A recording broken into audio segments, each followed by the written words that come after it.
The file was 1 page. That was the part that broke something in Sarah Vale, not the words, not the stamp, not even the guild director's voice as he read it aloud. Just the page. 1 page for 7 years. 1 page for Kale. She stood in the center of the Ardenmore Guild Hall, coat dusty from 3 weeks on the road, her boots still caked with Greyvale mud, and she listened to Director Harlan Voss read the closure notice the way a man reads a lunch order. Come. Board. Done. Missing person file 7-114. Subject, Kale Vale, age 11 at time of disappearance. 7 years elapsed. Case reclassified, presumed deceased. File closed under Guild Code Section 9, Article 3. He set it down. You can't refile. It's policy. He's alive, Sarah said. The hall went quiet. Not because anyone believed her. Because they wanted to watch. Voss folded his hands. Miss Vale. Your search has been noted and respected. But 7 years without a confirmed sighting, without a man a trace, without a body recovered, that's our threshold. The Guild cannot continue allocating missing persons resources to a cold case. I'm sorry. He didn't sound sorry. From across the hall, leaning against the mission board with his arms crossed and his S-rank insignia polished bright, Calder Mune laughed once. Not loud. Just enough. The ghost chaser, he said, to nobody in particular. 7 years. A D-rank charity case burning guild fees on a dead boy. He shook his head. Someone tell her to go home. The hall didn't laugh with him. It went quieter, which was worse. Sarah looked at Voss. I want to refile. Refiling is not permitted on a closed presumed deceased case. You'd need new physical evidence, and you have none. I believe the escort is ready. 2 guild attendants stepped forward. Not roughly. Not unkindly. Just with the practiced patience of people who'd done this before. She let them walk her to the door. Outside, the Ardenmore afternoon was gray. The kind of gray that sits on everything, on the Tower District's stone walls, on the hunter registration boards, on the faces of the D-ranks queuing for tomorrow's dungeon assignments. Sarah sat down on the hall steps. She put her hands on her knees. 7 years. She'd been 17 when the monster tide hit the Selrath corridor. Kale had been 11. The evacuation had split them, the children's convoy east, the adult convoy south, and when the tide was over and she'd run back, the East Convoy records showed 31 children unaccounted for. Kale's name was on the list. She had spent 7 years on that list. D-rank scout. That was all the guild would certify her for, no combat class, no awakening to speak of. She'd used the scout classification to move freely between cities, to access missing persons boards, to walk routes the military had flagged as too dangerous for civilians. She'd paid for it in cheap lodgings and cheaper meals and 3 years sleeping in way stations when the money ran out entirely. She thought about Calder's voice. Dead boy. Charity case. The ease of it. She put her hands over her face. And then the system spoke. Not loudly. Not the way the awakening stories always described, no flash, no choir of notifications, no glow. Just a line of text at the edge of her vision, so quiet she almost missed it. Condition verified, 2,557 consecutive days of active documented search for the same blood relative. Threshold reached. Class awakened, Seeker's Covenant. Classification, above registry, first seeker. Sarah lowered her hands. Thread site, active. You may now perceive the living mana thread between yourself and any blood relative within range. A living thread is visible. A severed thread is dark. She looked up. At the sky. At the Tower District. At the black spire of the Greyvale Abyss cutting the skyline 3 kilometers east, the dungeon tower that had swallowed registered hunters at floor 40 and 60 and 73, the one that no team had ever cleared past floor 81, the one the guild had collectively agreed to treat as a hard wall. And there, faint and gold and unmistakable, a thread. Thin as a hair. Bright as a candle. Running from somewhere in her chest, southeast, downward, into the earth beneath the Greyvale Abyss. Pointing at a floor number she couldn't see yet. Pointing at something alive. Kale, she said. She was on her feet before she finished the word. Path memory, active. All terrain traversed in 2,557 days of active search has been stored as executable body data. Optimal route calculation available for any terrain within stored range. The Greyvale Abyss had a public registration desk. The attendant looked up when she approached, saw the D-rank badge, and reached for the liability form automatically. Solo descent requires a minimum C-rank certification and a 3-member team for floors 1 through 40. I'm going in alone, Sarah said. The attendant blinked. Miss, I can't authorize. Path memory, Greyvale Abyss, floors 1 through 81 mapped from 14 separate prior attempts by registered teams. Full traversal data available. Estimated solo descent to floor 89, 4 hours, 11 minutes. I'm going in, Sarah said again, and walked through the gate. Nobody stopped her. Maybe they should have. Maybe they thought the system would. The dungeon's registered entry scanner should have flagged a D-rank attempting solo descent and locked the entrance. But the scanner read her class designation, and the scanner had no category for what it found, and after 3 silent seconds it simply opened the gate. Seeker's Covenant, above registry. Entry, authorized. The first 20 floors were fog and stone and the low sounds of mid-tier monsters she'd seen described in 100 mission reports. She moved through them the way water moves through a channel, not fighting, not running, just walking the exact path memory had already mapped, precise and unhurried. The monsters that registered S-rank teams had needed coordinated formation to push through. She simply walked around, through the gaps the data had already charted, the exact angles and timings that made her invisible to their patrol routes. She didn't feel powerful. She felt purposeful. There was a difference. By floor 30, the fog was thicker. By floor 40, the first hard wall, the floor where the Iron Vanguard had lost 4 members last spring, she felt the path data sharpen, the route narrowing to a single corridor of viable movement through the spawn pattern. She walked it like she'd memorized it yesterday. She hadn't been here before. But her feet had. Path memory note, this traversal data was sourced from the Iron Vanguard's post-mission report, filed with the Ardenmoor Guild database.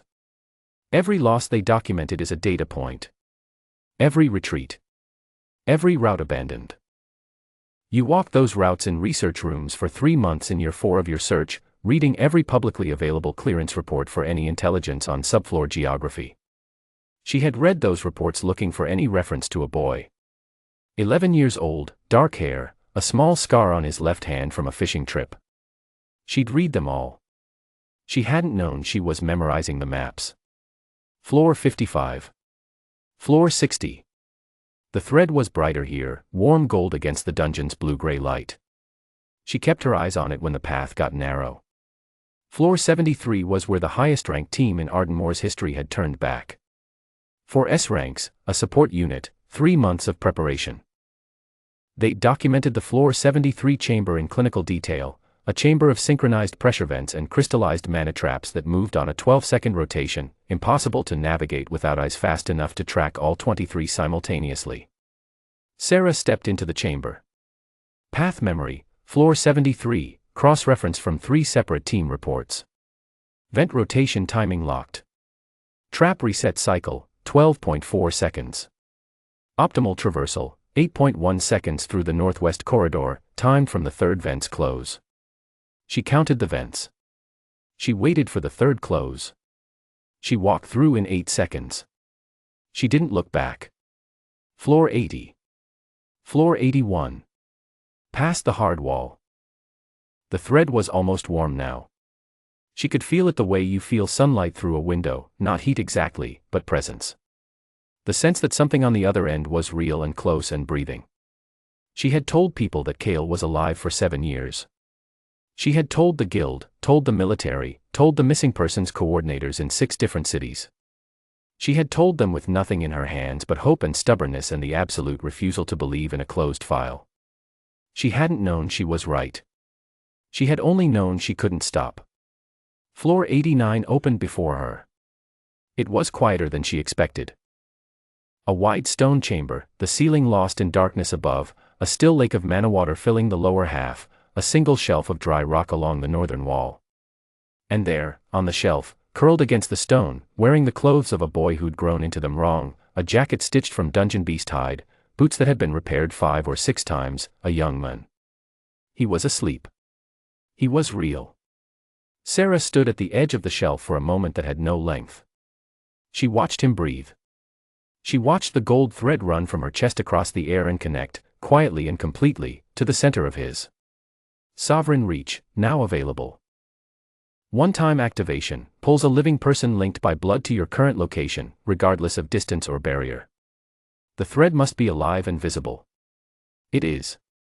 Activate Sovereign Reach. She didn't hesitate. Sovereign Reach, activated. The light was soft. Nothing dramatic, no explosion, no crack of severed space. The thread simply shortened, closing the distance between them like a pulled rope, and when it reached its end, the air settled, and they were standing in the sunlight outside the Greyvale Abyss's entrance gate, on the stone plaza where she'd walked in 4 hours and 11 minutes ago. Cale Vale, 18 years old now, 7 years gone, blinking against the daylight, stumbled, caught himself on her shoulder, and stared at her. Sarah. She grabbed him by the jacket lapels. She looked at his face, older, sharper, the scar on his left hand exactly where it had always been. You are so grounded, she said. He started laughing. Then she did. Then neither of them could stop. She was still holding onto his jacket when she heard them arrive. The black Guild car pulled up to the plaza, doors opening before it stopped. Harlan Voss stepped out first, tablet in hand, 2 assistants behind him. Behind them, Calder Mune, arms crossed, expression arranged in the specific configuration of a man who had come to observe someone's public humiliation and was still loading the appropriate response to not finding it. They saw her. They saw the young man beside her. They saw the system designation floating above her head, not a registered rank, not a guild tier, just 4 words that the Ardenmore Registry's classification system had never held before. Seeker's Covenant, First Seeker, above Registry, unclassified. Voss stopped walking. His tablet lowered slowly. Calder said nothing. The easy contempt on his face had gone somewhere. In its place was something simpler and harder to name. System notification, broadcast to Ardenmore Hunter Registry, a new class designation has been recorded. Seeker's Covenant. Activation condition, 2,557 consecutive days of documented active search for a living blood relative. 1 registered instance in recorded history. Classification, above Registry /First Seeker /unclassifiable. Missing person file 7-114 has been automatically reopened and resolved, subject located. Status, alive. Recovered by Sarah Vale, First Seeker. Floor 89 of the Greyvale Abyss has been logged as cleared. Voss opened his mouth. He closed it. He looked at the designation above her head, then at the young man beside her, then at the system notification on his own tablet, the same broadcast, delivered to every registered device in Ardenmore at once. Miss Vale, he started. Sarah looked at Cale. Are you hungry? Incredibly, Cale said. There's a place 2 streets over. They were open when I walked past. Lead the way. She walked. Past the guild car, past the assistants, past Harlan Voss with his mouth still forming the beginning of a sentence she had no interest in finishing for him.